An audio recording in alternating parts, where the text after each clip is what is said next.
ಏಕಕ್ಕಾಗಿ ಹೋರಾಟ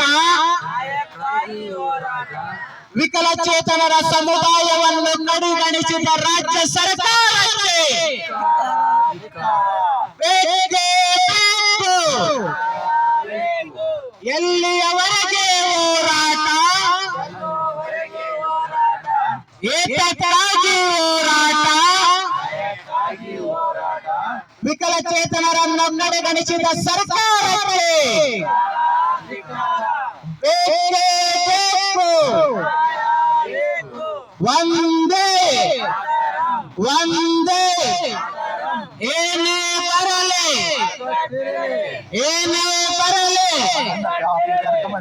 ಆತ್ಮೀಯರೇ, ಈ ಒಂದು ವಿಕಲಚೇತನರ ರಾಜ್ಯ ಮಟ್ಟದ ಹೋರಾಟ, ಈ ಹೋರಾಟವನ್ನ ಇವತ್ತು ಇಡೀ ರಾಜ್ಯದಲ್ಲಿ ಹಲವಾರು ಸಂಘ ಸಂಸ್ಥೆಗಳು, ಸಂಘಟನೆಗಳು ವಿಕಲಚೇತನರ ಏಳಿಗೆಗೋಸ್ಕರ ಹಲವಾರು ಮನವಿಗಳನ್ನ ಮಾಡುತ್ತಾ ಸರ್ಕಾರ ಇರಬಹುದು, ಸರ್ಕಾರದ ಅಧಿಕಾರಿಗಳಿಗಿರಬಹುದು, ಮನವಿ ಮೂಲಕ ಒಂದು ಎಚ್ಚೆತ್ತುಕೊಳ್ಳುವ ಕಾರ್ಯವನ್ನು ಮಾಡ್ತಾ ಬಂದಿದ್ದಾರೆ.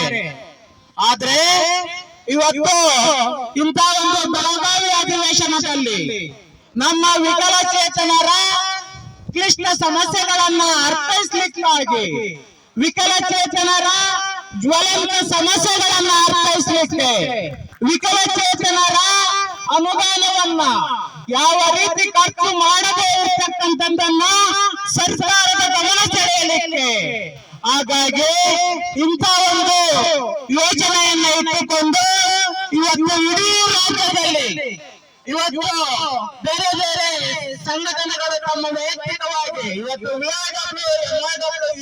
ಒಕ್ಕೂಟದವರು ತಮ್ಮ ಒಂದು ಕಾಯ ಮಾತಿಗಾಗಿ, ತಮ್ಮ ಒಂದು ಕನಿಷ್ಠ ವೇತನಕ್ಕಾಗಿ ಧರಣಿ ಸತ್ಯಾಗ್ರಹವನ್ನು ಮಾಡ್ತಾ ಇದ್ದಾರೆ.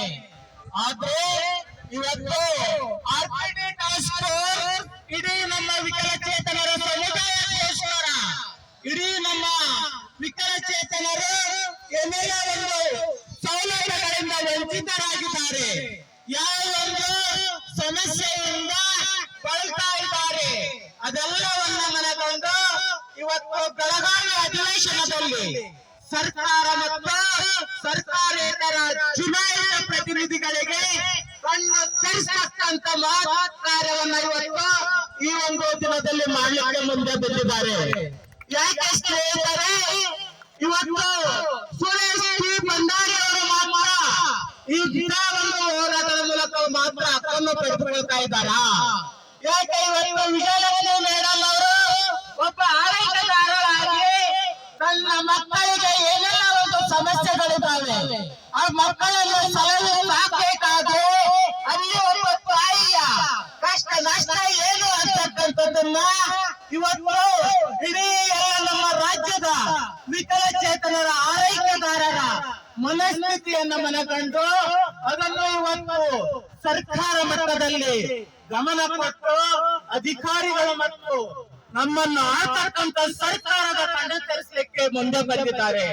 ಕಾರಣ ಬಂಧುಗಳೇ, ಇದು ಯಾವುದೇ ಒಬ್ಬ ವೈಯಕ್ತಿಕ ವಿಕಲಚೇತನನ ಒಂದು ಹೋರಾಟವಲ್ಲ, ಇದು ಇಡೀ ನಮ್ಮ ವಿಕಲಚೇತನರ ಸಮುದಾಯದ ಒಂದು ಹೋರಾಟದ ಪ್ರಮುಖ ಹಕ್ಕೊತ್ತಾಯಾಗಿದೆ. ಯಾಕೆ ಇವತ್ತು ನಾವೆಲ್ಲರೂ ಇದ್ದೇವೆ, ಸುಮಾರು ನಮ್ಮ ರಾಜ್ಯದಲ್ಲಿ 15 ಲಕ್ಷ ವಿಕಲಚೇತನರಿದ್ದಾರೆ. ಯಾಕೆ ಸ್ವಾಮಿ, ನಿಮಗೆ ಯಾವುದು ಸೌಲಭ್ಯಗಳು ಬೇಕಾಗಿಲ್ವಾ? ಯಾಕೆ ನೀವು ಸಮುದಾಯದ ಮುಖ್ಯವಾಹಿನಿಗೆ ಬರ್ಲಿಕ್ಕೆ ನೀವು ಯಾಕೆ ಇಂಗ್ಲೇಟನ್ನ ಹಾಕ್ತಾ ಇದ್ದೀರಾ?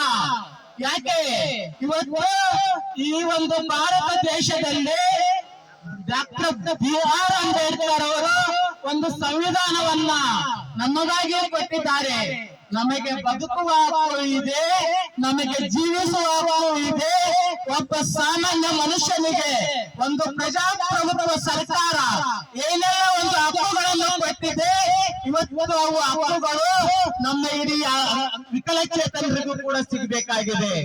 ಯಾಕೆ ಅವೆಲ್ಲ ಸಿಗ್ಬೇಕಪ್ಪ ಅಂತಂದ್ರೆ ಇವತ್ತು ನಾವು ಒಬ್ಬೊಬ್ರು ಹೋಗಿ ಹೇಳಿದ್ರೆ ಯಾರು ಕೊಡ್ಲಿಕ್ಕೆ ಮುಂದೆ ಬರೋಲ್ಲ. ಹಾಗಾಗಿ ಸ್ನೇಹಿತರೆ,